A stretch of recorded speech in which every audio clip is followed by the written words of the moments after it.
This is Trend Following Radio, where great thinking comes alive. Nobel Prize winners, legendary traders, best-selling authors, and the pros that know what drive us irrational human beings. I am your host, Michael Covel. Not filtered, raw, honest. That's my passion.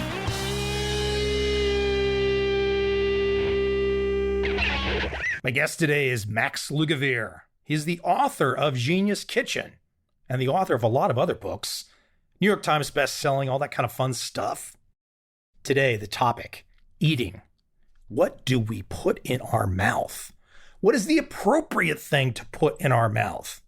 If, for example, we want not only better physical health, better mental health. Max has a great story about his mom and difficulties that she faced.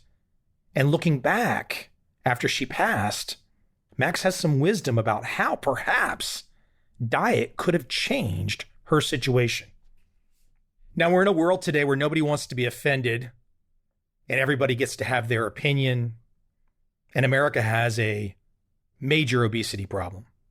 Now, here's the cool thing about Max. He's a nice guy. It's hard not to like him. But guess what? He's tough love. He's not beating anybody up, but he's being straight about food and what we eat. His new book is great. I highly recommend it. Not only is it giving the science behind nutrition, it's a cookbook too. There's never been a time in the history of the planet where how we take care of ourselves is more important.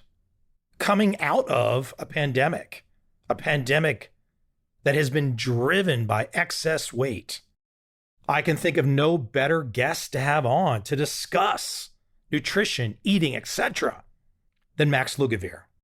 Without any further setup from me, let's jump right in, and I hope you enjoy this conversation with Max.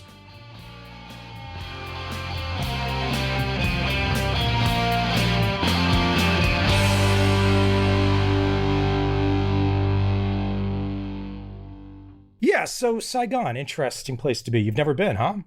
I've never been. I would love to go one day. I've spent not enough time in Asia, that's for sure, on my bucket list. Yeah, no, I've been here for 8 years. Crazy. Wow, 8 years. Wow. I bring it up.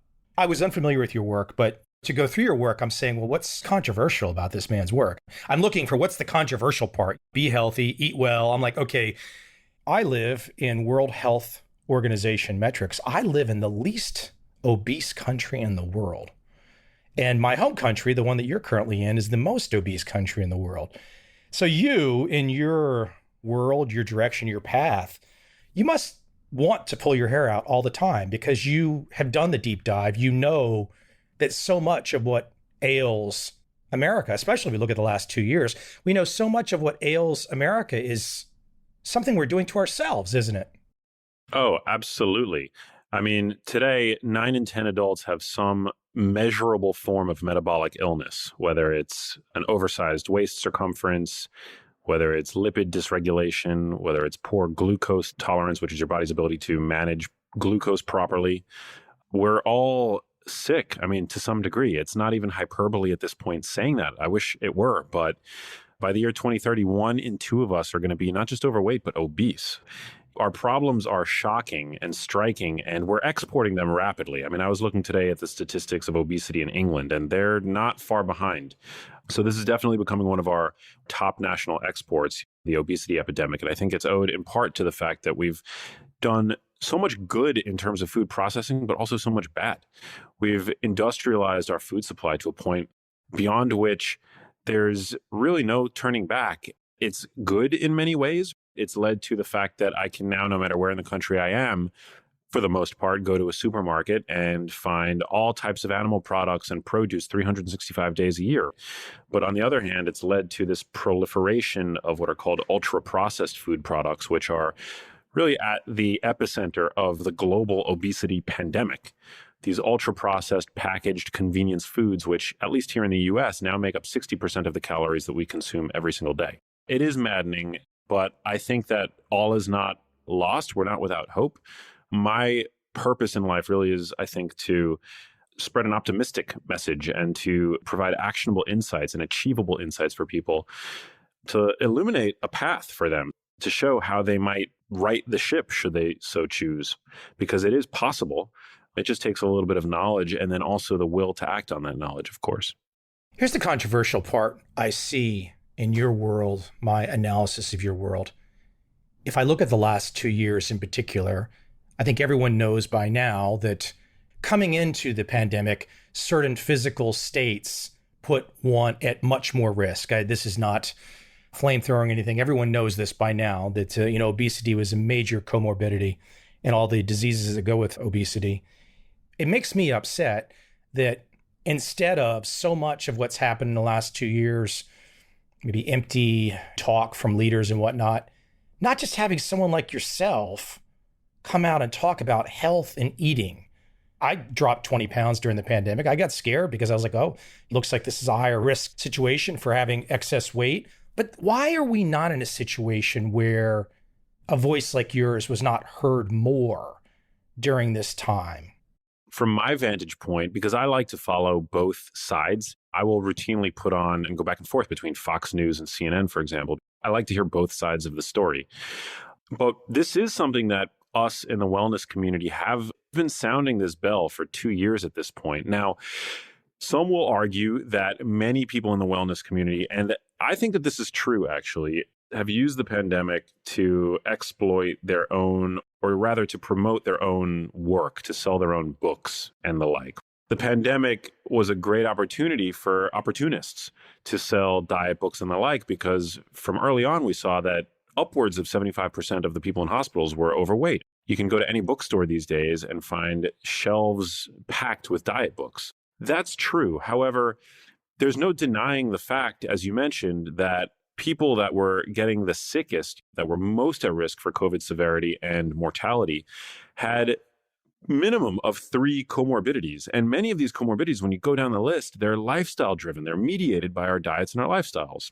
Now, obviously, in the short term, it's completely unreasonable to suggest that somebody should just fix their metabolic health, for example, or lose all the weight overnight. And this was something that our hospitals were saturated, the beds were filled. I think there is some degree of truth in that the advice to lose weight in the short term might not have been as practical as, okay, let's just figure out what it is that we're dealing with here and impose a few guidelines, mandates perhaps, early on, I'm talking about, until we find out what the nature of this beast really is. But my frustration comes from the fact that we've now had 24 months of runway for people to institute the kinds of dietary and lifestyle changes that we've been talking about over the past 2 years. Boosting your cardiorespiratory fitness, losing the weight if overweight, especially if severely so, improving your metabolic health, tending to some of these conditions, which we know are driven in no small part by our diets and our lifestyles.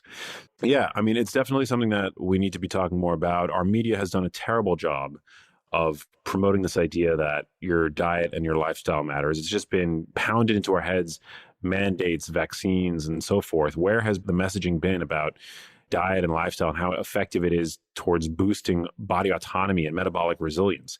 I think what's going to fix this pandemic for most people and ease the fear burden, and also this isn't the last pandemic humanity is ever going to face. We need to strengthen our bodies from the inside out, and this is not going to come from a tool that we get from our pharmacies. It's not going to come from the doctor. It's certainly not going to come from the government, and it's definitely not going to come from mainstream media. It's got to come from within, and it requires a mindset shift. I think part of that shift has to do with the fact that people need to know that they really can change themselves. But to change, you have to change. And so that's where my work comes into play, which is really, I try to make things as easy and achievable for people, especially in the context of the online wellness space. There are a lot of conflicting messages. Should we be eating an all meat diet? Should we be eating an all plant diet? Should we be doing cardio? Or maybe cardio is not the best way towards a more robust body. So there are all these different perspectives out there. And my, I think, job really is to look at what the data says and temper that with an ancestral lens and one that is tethered to common sense. Yeah, that's where my work comes into play.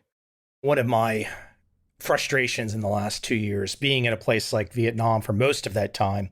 And I'm pretty heavy into yoga. So I'm around a lot of women, frankly, that are below the age of 40. We're talking generally, it's a thin country to begin with. So you've got the yoga community, you've got women that are in shape. And I'm sure this happened across America as well. But I see the fear with the women that are in shape, doing their work. They're heavy into yoga, and they were really never at risk in any measurable statistical sense during this pandemic. So I guess I bring this up when you say, yes, there will be another pandemic, but it makes me wonder, the future pandemic, will the future pandemic be an equal opportunity employer, so to speak, or will the future pandemic again be going after that part of humanity that is, frankly, not paid attention to your work and has let their body and perhaps even mind go? It's a very important point. This idea that we're going to solve it with blanket recommendations for every person, despite the fact that individuals have vastly different risk profiles, person to person, vastly different. And yet we're treating everybody the same, whether you're 5 years old or 70 years old, we're treating you the same. Vaccines for everybody, mandates for everybody. Now, I'm not anti-vaccine. I just want to be clear. I think that there are obviously people with risk profiles that absolutely warrant getting it, and the data is strong that it prevents morbidity and mortality in certain populations. But this idea that everybody should be on the same path, I mean, think about it this way. A woman's lifetime risk of developing breast cancer is 1 in 8 today, unfortunately, right? A man's is 1 in 800. Now, if you were to take the average of those two numbers, I haven't done math, but let's just say it's 1 in 300 or 1 in 400. Would you tell a woman that her risk is 1 in 400? Because that's the average population risk of developing breast cancer? No, it's 1 in 8. Men, for the most part, needn't worry about this condition. But if you're a woman, it's probably something that you should be mindful of living in a way that minimizes risk for that condition, especially if you have a genetic risk or family history. That's just one example. When it comes to a condition like COVID-19, we all have different risk profiles. My father, who is 72 and a smoker, is going to have a much different risk profile than me, who's 39, metabolically in pristine health. That's where the messaging has been really unfortunate. And I hope that in the future, when we do see another SARS-CoV-2, whatever that is going to be in the future, that we're able to take a more nuanced and targeted approach. That would be my hope. I have a feeling that it's wishful thinking, but Too much politics and money to be had. Unfortunately, yes. You brought up something earlier, which I think is an important point, and I see this. You brought up the wellness community. You mentioned turning on Fox and CNN. But I think if most people dive into the, quote, wellness community, there's a pretty close agreement on the basics. So you don't see the right and left stuff as much when you're focusing down on the people in the wellness community, so to speak. There seems to be far less disagreement. You might have a, quote, left voice and a right voice in the wellness community. They're more closely aligned than perhaps in other political issues. And I think sometimes we forget that when it comes to the issues in your book, for example, Genius Kitchen, I mean, what's controversial? I mean, really, you don't pick it up and go, I don't like that guy, Max, I'm on the left. I don't like that guy, Max, I'm on the right. It doesn't work like that. Oh my God, Michael, you would be surprised how controversial the idea of omnivory is. I mean, some of my most vocal haters are from the plant-based vegan community, which is so ironic because I actually very vocally promote the consumption of whole plants. But it's very controversial, especially to that community, that animal products could be good for your health. And I'm adamantly in support of the ethical consumption of animal products, red meat, wild fatty fish, and the like. For that subpopulation, yeah, that is a very controversial idea. But then there's not an identical overlap, but many of the same people who are prone to diet perfectionism will also gravitate to carnivory, which is a diet that, in case your listeners aren't familiar, eschews all plant products. It's a meat-only diet. Sometimes I get people coming out of the woodwork and arguing with me about my recommendation, for example, to eat a salad a day. Advice as innocuous as eat a salad a day. The same thing every mom told us when we were a kid. That advice is based on research from Rush University that shows us that people who consume a large salad every day have brains that perform up to 11 years younger. That's observational research, but there is good mechanistic plausibility to support that recommendation. We know that dark leafy greens supply fiber. Fiber consumption is consistently related to better aging, reduced levels of inflammation. And in light of the burgeoning science surrounding the microbiome, we know that when we consume fiber, it gets metabolized, fermented, and becomes powerful anti-inflammatory short-chain fats called postbiotics produced by our gut flora that are powerfully anti-inflammatory. We also know that dark leafy greens, if we're talking about kale, arugula, spinach, they contain compounds called carotenoids, which accumulate in the brain, protect the brain against oxidative stress. So, I mean, there are all these good things happening biochemically when you consume a salad. But to carnivores, that's a controversial statement. Greens are full of oxalates and they're full of, who knows what heavy metals, some will claim. I stopped caring what critics said about my work a long time ago. As you know, Michael, when you put your foot out into the world and you stand up with something to say, you're gonna have critics. There are people out there that hate Disney World with a passion. I think as long as you're staying true to yourself and you're staying authentic and you're being honest, intellectually honest and transparent with the people that follow you, which I am, I strive to be, I don't think you can go wrong. I talk to a lot of different people, a lot of really wise, insightful folks, and some of them will take controversial stances. I look at your stance more like an archaeologist or an explorer. You've just dove in deep. You're giving us these insights. I look for the controversy and I'm like, he's not a controversial guy. Just insightful. It's controversy in the sense that I saw a clip the other day and a young lady, and I'm not sure where this was, but a young lady who was carrying too much weight was complaining the fitness world did not understand that she could be healthy at her extra weight. And I think this can be some of the controversial part, is where perhaps today we have done a good job of rationalizing obesity. I guess perhaps so many Americans are obese and it's a difficult situation. So it's difficult to get people to lose all this weight. It's easier to rationalize it. I'm afraid we're at that level right now where there's more rationalization than actually losing. An oversized waist circumference in and of itself is a risk factor for disease. This health at any size movement is complete BS. What I think we need to do is practice self-love, no matter who we are and what we look like. That's a good thing. We shouldn't feel shame about our choices and about our situation. Do you think we should feel shame, though? If somebody is pushing, let's say, 300 pounds plus, I don't want that person to feel bad. I want them to lose the weight. You can't just always tell that person at 300 pounds, oh, you're fine. You're fine, Johnny. It's okay. It's okay. The thing is, people are going to live the way that they want to live. I mean, I guess the one aspect of somebody who's morbidly obese and how that could potentially affect others is the burden that that individual is going to place ultimately on the healthcare system.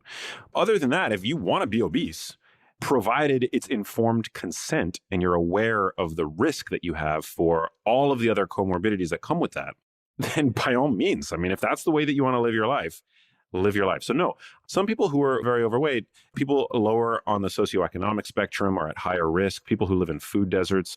For me, it's about putting the information out there and allowing people to have this ability to make an informed decision about their health. If I choose to indulge and eat a pint of ice cream one night, well, that's my choice. I can do that.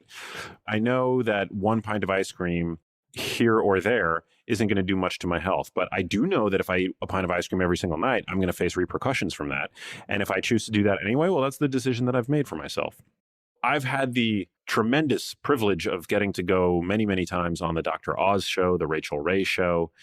I've been fortunate enough to have the wherewithal to recognize that when I'm on those shows, that's not me posting to my Instagram followers. That's reaching America, real America. I've seen via that experience just how in the dark people are about the basics with regard to nutrition. People still drink fruit juice every morning and think that that's a healthy choice that they're making, which can contain upwards of 6 teaspoons of pure sugar in just one glass of orange juice. I think that the health at any size movement has taken a turn, though, in the war that it's attempting to fight against diet culture, which can be toxic in certain regards. I think that it's become now a war against dieting and a war against aspiring to better health. And I think that that in and of itself is toxic. And so that's where I think the health at any size movement has become toxic. Now, it's also true that somebody's weight doesn't necessarily say anything about what's going on inside them. So you do have a minority of overweight people who are metabolically healthy. again, that's a minority. So it's not a wise assumption if you're overweight to expect to be in good metabolic health. I mean, you might be in that minority. But then there's also a minority of people who are normal weight and metabolically obese. It's actually a medical term, normal weight metabolic obesity. There is some truth to the fact that somebody's weight doesn't really tell you much about their health, but odds are good that if they're overweight, they probably have some other issues going on down below. And the other thing to keep in mind is that if you're overweight and healthy now, that might not necessarily be true 10 years from now as time catches up to you. I think everybody ought to strive to be in their best metabolic health. Being in good metabolic health also includes having a healthy weight.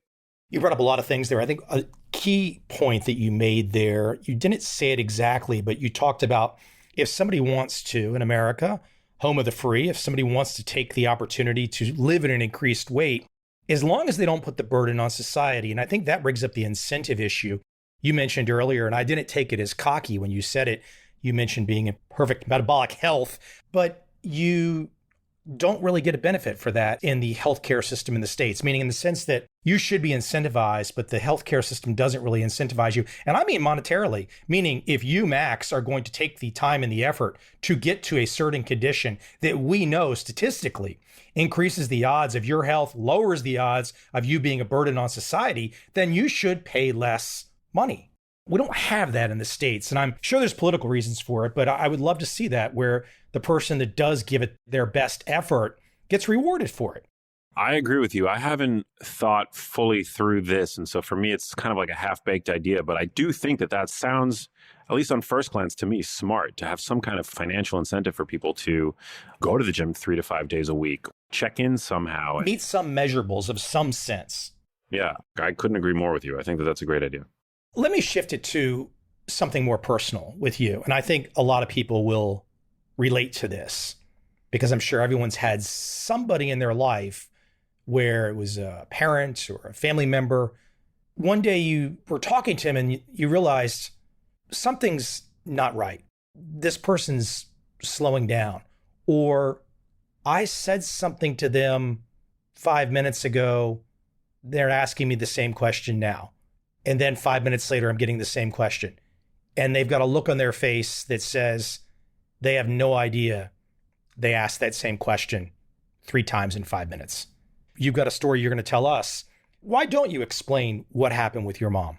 I graduated college and I got a job working as a journalist. So I used to actually work for a TV network in the United States that sought to be a news and information channel for young people to tell stories that nobody else was telling in ways that nobody else was telling them. And so I was one of the founding producers, journalists for that network. And my role there was very much as a generalist. I did that for 6 years. And I left that job when I felt like my education, so to speak, there had plateaued and the network had plateaued. And I was sort of out of work. And then in my personal life, my mom, who I've always been incredibly close with, I'm the firstborn in a tiny family of 3 boys. And so I've always been very close to my mom, small Jewish family, born and raised in New York City. When I was in between gigs, I saw that as an opportunity to spend more time back in New York, which is where I'm from, with my mom. So I was going back and forth to New York a lot from LA, where I had lived. It was at that point that me and my brothers noticed that there was a change to my mom's, not just my mom's cognition, but my mom's gait, how she walked. I would be in the kitchen with her cooking, which is one of my favorite things to do with my mom. I would ask her to pass something, like a spice in the overhead cabinet. And it would take her a few extra beats to register that command. It would take her just a few beats, a few seconds longer than it should for somebody who is still very much in the prime of her life. She was in her 60s? She was in her late 50s. So she was about 57, 58 years old. For you and your brothers, this would have been like, this is too early for this. This is the wrong age. Yeah. And also, I had no prior family history of any kind of neurodegenerative disease. Dementia wasn't really in my lexicon at the time. My mom's mom, so my maternal grandmother, was in her 80s at the time and cognitively sharp as a tack. I had no reason to suspect that my mom was developing dementia at this point. Caught me and my family completely off guard. I started going with my mom to doctor's appointments in New York City. We started at NYU. We lived across the street from NYU, so that was very easy for us. But ultimately, we couldn't find answers. We ended up going to Columbia. had heard had a better neurology department, ended up going down to Baltimore, Johns Hopkins University there. It wasn't until we decided to book a trip to the Cleveland Clinic, which is known for taking on very complex medical cases. They assemble a team around the patient, where for the first time she was diagnosed with a neurodegenerative condition. She was prescribed drugs for both Parkinson's disease and Alzheimer's disease. Getting those prescriptions back to the hotel room, I did what any millennial with a data plan would do. I Googled the drugs that she was prescribed. And for the first time in my life, I'd had a panic attack just reading phrases like no disease modifying treatment, Alzheimer's disease, Parkinson's disease. Nobody's ever survived either of those conditions. From that point on, with my mom in the other room, I mean, I ceased to be interested in anything else for the most part, became fixated on understanding everything that I possibly could about the etiology of Alzheimer's disease, other forms of dementia, Parkinson's disease, the interaction that diet and lifestyle may have with the brain, risk factors that might preclude somebody to developing either of these conditions. And of course, the brain relies on what's happening down below, right? So cardiovascular health, we mentioned metabolic health and some of the features associated with metabolic disease. Well, the brain relies on metabolic health. It relies on cardiovascular health. So there really has been, over the past decade, for me, no stone that I've left unturned in my attempt to find answers, to see what it was that caused my mom to develop this condition. And now at the time, I was interested to see if there was anything that could be done to help my mom, what could be done to potentially prevent this from ever happening to me, because I now realize now that I had a risk factor, a family member with this condition. But my mom, her health continued to decline. And actually 3 years ago, she was diagnosed with pancreatic cancer.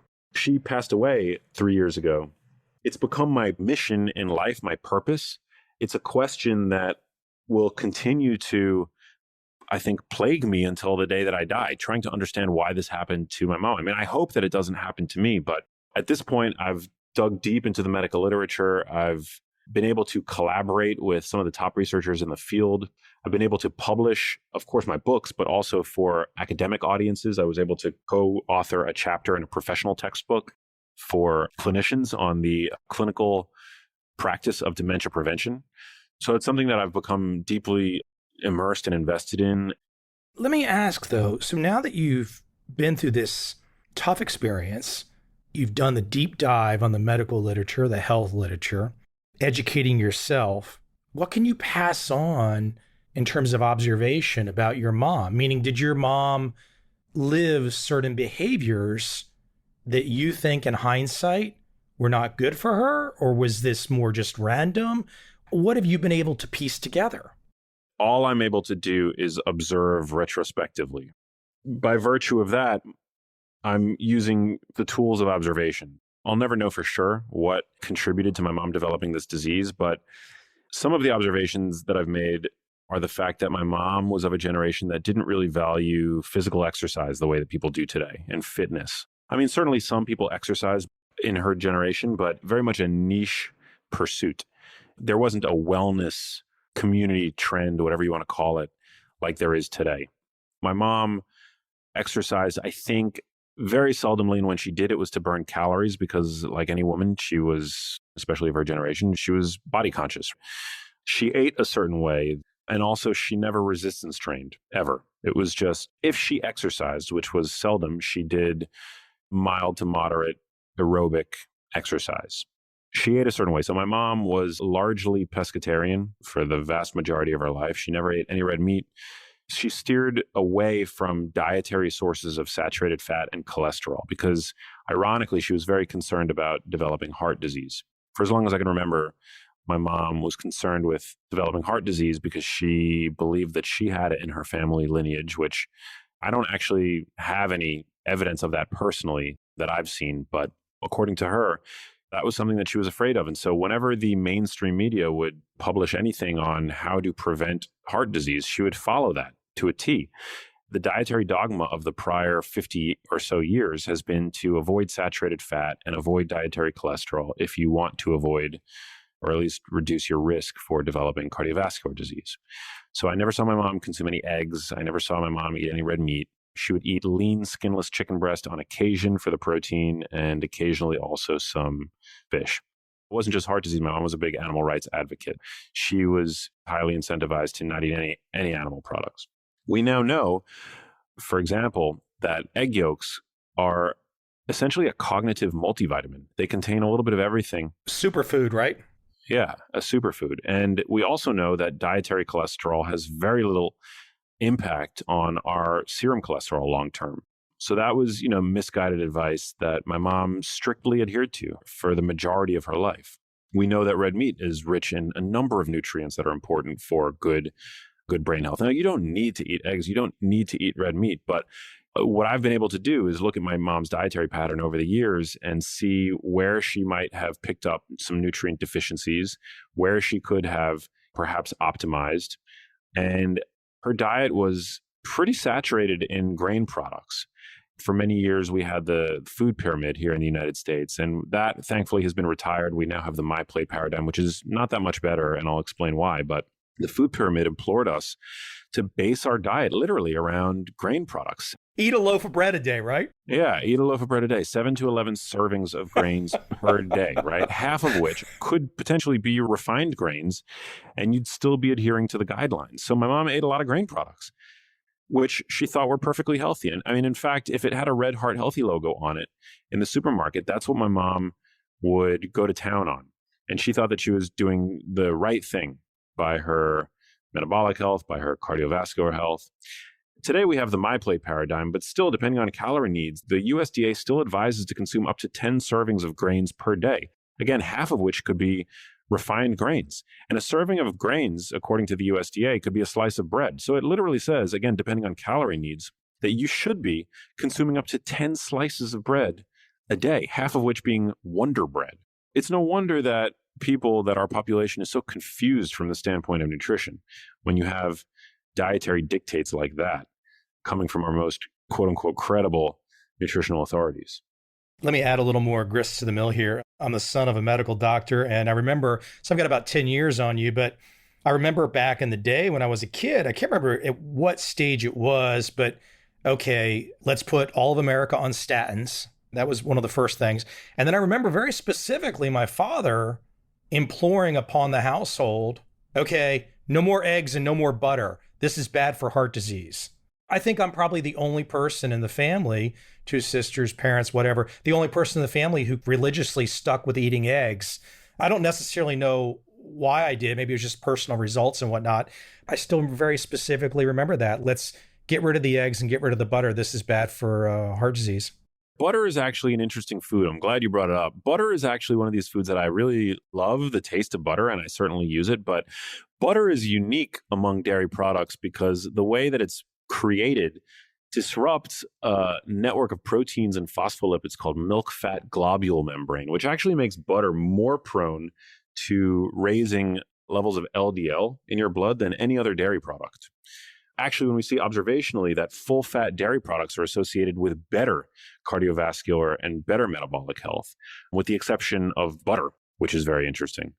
I think it's great to use in moderation, but if you're prone to hypercholesterolemia, for example, butter is one of those foods, unlike beef, unlike whole eggs, that I think is worth probably eating in more moderate amounts. Let me keep it at your mom for a second.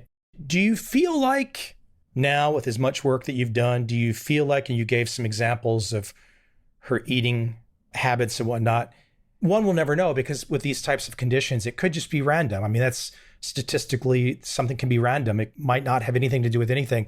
But do you feel pretty confident that your observations, because I'm sure what you did, I'm sure you took your observations beyond your mother, and I'm sure you looked at other data sets and whatnot. Do you feel like that you have reached some strong, and obviously your book is out, do you feel like you've reached some conclusions about the eating aspect and connecting that to the brain health and potentially slowing the onset of Alzheimer's or stopping?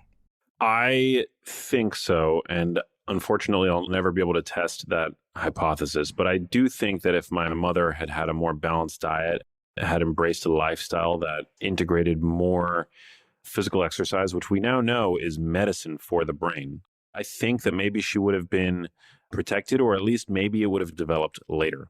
Now, to be fair, my mom was health conscious. And again, this is just a hypothesis, so I don't know. I'm just guessing, as you said, oftentimes there's luck involved in these things, and she could have just been, unfortunately, very unlucky. These kinds of things happen. You could do everything, quote unquote, right, and still develop these conditions. I'm not saying that we have with full certainty the roadmap to prevent these conditions 100% at this point. But I do think that had she had integrated more animal products, which we know contain highly bioavailable protein at the least, but also other important nutrients, especially nutrients that are of concern amongst low meat eaters like zinc and vitamin B12. For example, my mom, now that I think of it, she was never on a B12 supplement and she ate very few animal products. Right off the bat, that's just one nutrient that we know that you can't find in plant products that you have to either supplement with or consume animal products to derive. I do think that she would have been protected to some degree. But here's the rub, Michael. These conditions begin in the brain years, if not decades, before the initial presentation of symptoms. By the time my mom already began to show her symptoms of this Parkinsonian-like syndrome, that was a disease that was already years, if not decades, advanced. For example, Parkinson's disease, by the time you show up to the neurologist with your first symptom, half of the neurons in the substantia nigra, the dopamine-producing neurons involved in movement, are already dead. Alzheimer's disease, for example, begins in the brain 30 to 40 years before the first symptom.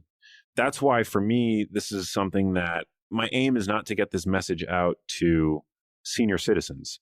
It's to get this message out to young people, because when you're young, that's when you have the most runway in terms of optimizing your cognitive health. These conditions take years, again, if not decades, of simmering before they manifest into full-blown Alzheimer's disease. And this is the same for cancer. It's the same for cardiovascular disease.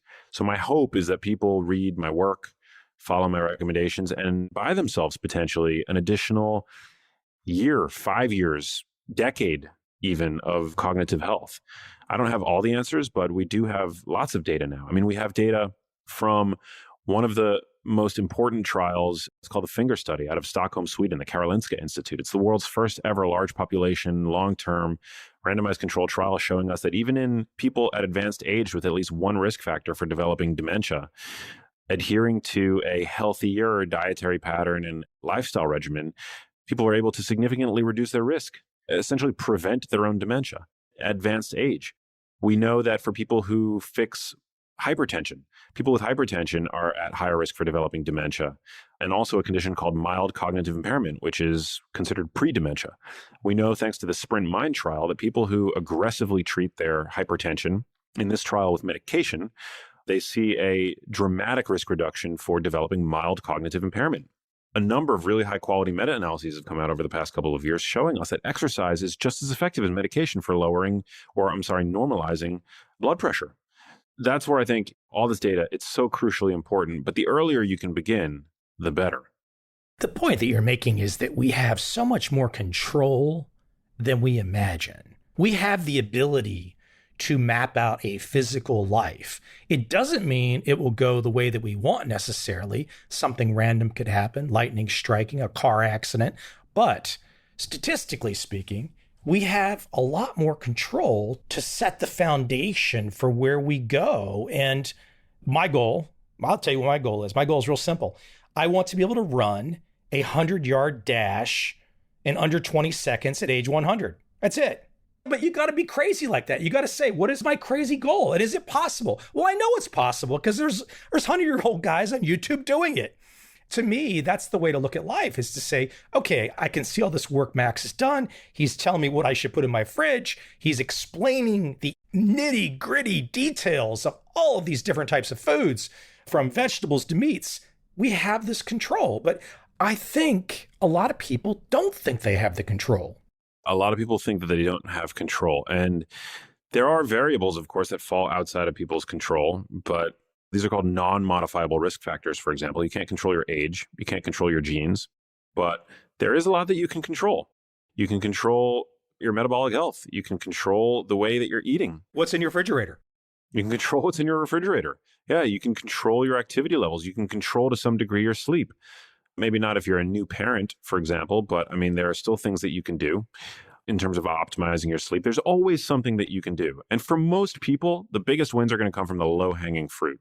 That's what I'm so passionate about helping people to understand. Forget about the carnivore versus vegan debate. Forget about low carb versus low fat. Those debates are going to rage on forever in the nutrition sphere. If you listening to this, just minimize your consumption of ultra processed foods, maybe drink a little bit more water, one fewer sugar sweetened beverage every day, you're going to be doing your health such a big favor, and you'll see it reflected. I mean, you'll see it reflected in the mirror. You'll see it reflected in your mood. We are now starting to understand how pivotal a role food plays in our mental health. I cite a number of studies showing us that when we clean up our diets, even just incrementally, just a little bit, we see improvements in anxiety, we see improvements in depression scores. And that becomes a self-perpetuating feedback loop. You start to feel better. You literally start to feel better. You start to feel better about yourself. It becomes easier to adhere to these changes. The more you know, the more you realize that, yeah, you can still have your favorite indulgence, whatever that is, if it's ice cream here and there. But the key is to adhere to whether it's an 80-20 principle or even for some 90-10. You're always one meal away from getting right back on track. If you've fallen off the wagon, it's fine. You've got tomorrow. Just start again. Going back to the whole shame thing, like, I call it whole bagging. I'll whole bag my favorite indulgence while I'm watching TV, distracted, because we know that we tend to eat more calories when we're distracted while eating, about 15% more. I'll do that, but I don't feel any sense of shame about it because I know that tomorrow I'm just going to go back to my usual diet, which is, for the most part, optimized. Focus on controlling the controllables. Don't lament that you can't control everything. Don't focus on the variables that you can't control because, look, you can't control them. Focus on the controllables. Let me throw one controversial one out. Well, it's not really controversial to me. I don't think it's going to be controversial to you. I don't know what you're going to say. As a Gen X guy, I can remember, okay, it was the 80s. It was get drunk a lot in high school and into college. I got to college and I was like, okay, I'm done with this. And essentially, since that time, I have gone through various spells of not touching a drop of alcohol. And I would say I might be lucky if I drink a beer in a year because I'm in some social situation with people that do regularly drink and I've got to fit in. So I've not gone completely cold turkey, but I'm pretty much cold turkey. I'm pretty much out. What is your view? Because it does seem like on alcohol, and I'm sure there's more negatives than positives, but what is your perspective on alcohol? It seems to me that the less of that we can do, we're a lot better off. Alcohol is an interesting subject. It's observationally, we see that moderate drinkers have better health, but I suspect that what we see from that population is that it's really an ability to be moderate that leads to good health. It's not necessarily that the alcohol is beneficial. Alcohol specifically is a neurotoxin. It's a carcinogen. It's a poison. Yeah.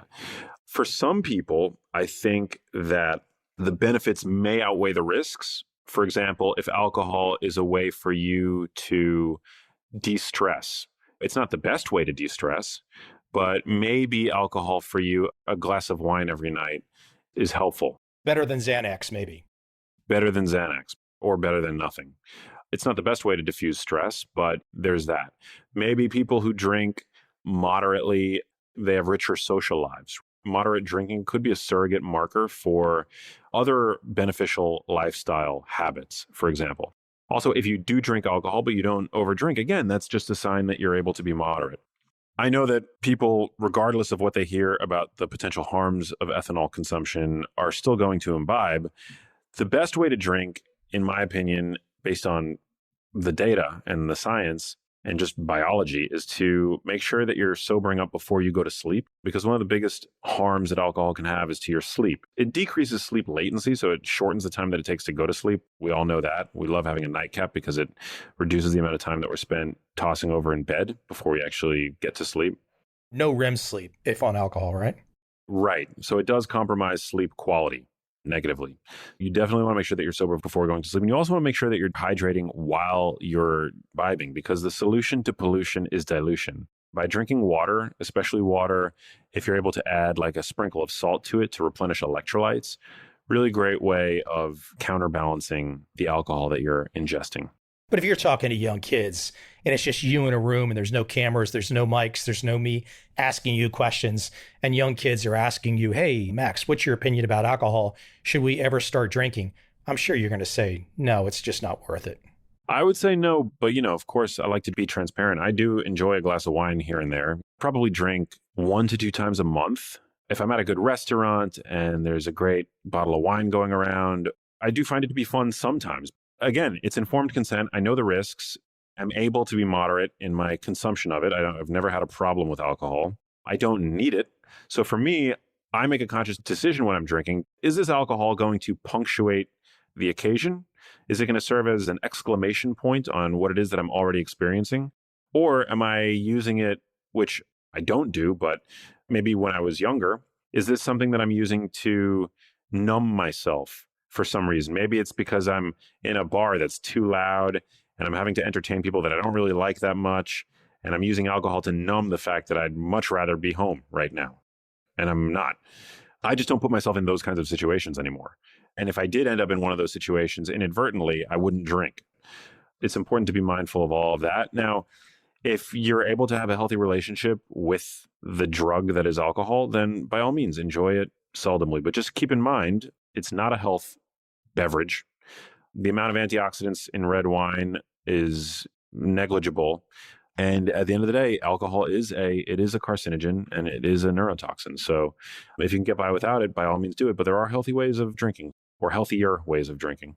You make a good point. I think it's, again, something that you raised earlier. It's not a one size fits all. Maybe for us Gen X 80s kids doing keg parties every weekend, I kind of grew up with the idea of like, oh my gosh, it's either all or nothing. I got to get out of this. So yeah, I indulge now and then.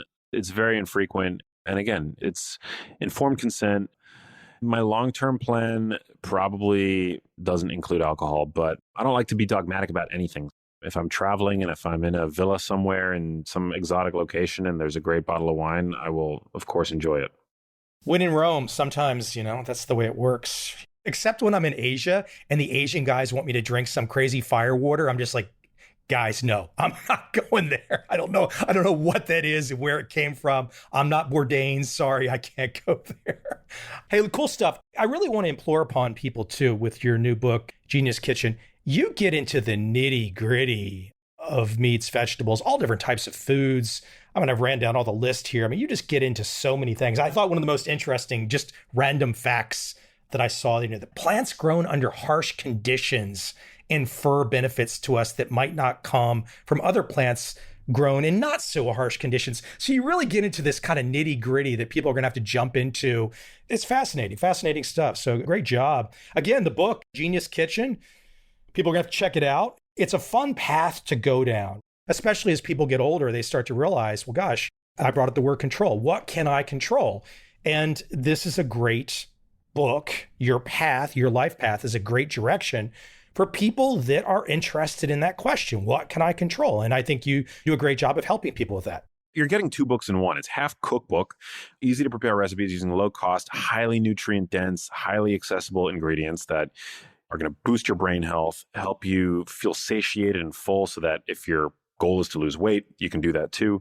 But it's also a wellness guide and kitchen resource where, as you mentioned, I break apart every major food component and really explain to people what to eat and what not to eat, separating fact from fiction and making it as easy as possible for people. It's the kind of cookbook that I wish somebody had written that my mom would have had access to decades ago.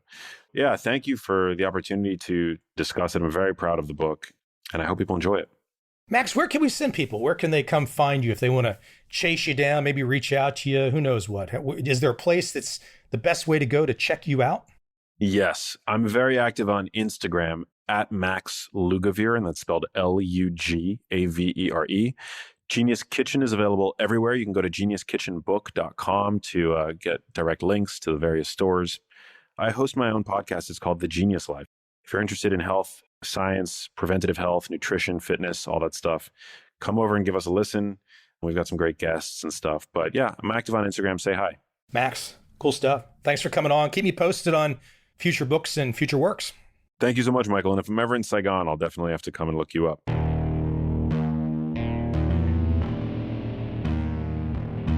I see a time when those awake will understand how to make money in up, down, and surprise markets. Whether new trader or experienced, college student or financial advisor, protecting against a crash or just trying to make a lot of money, trend following offers everyone an answer in uncertain times. To get started immediately, send me an email, michael@covel.com. I will send you the right trend following steps to take along with my free video. But if you want to buy and hold, trust the government and trust Wall Street, this is absolutely not for you.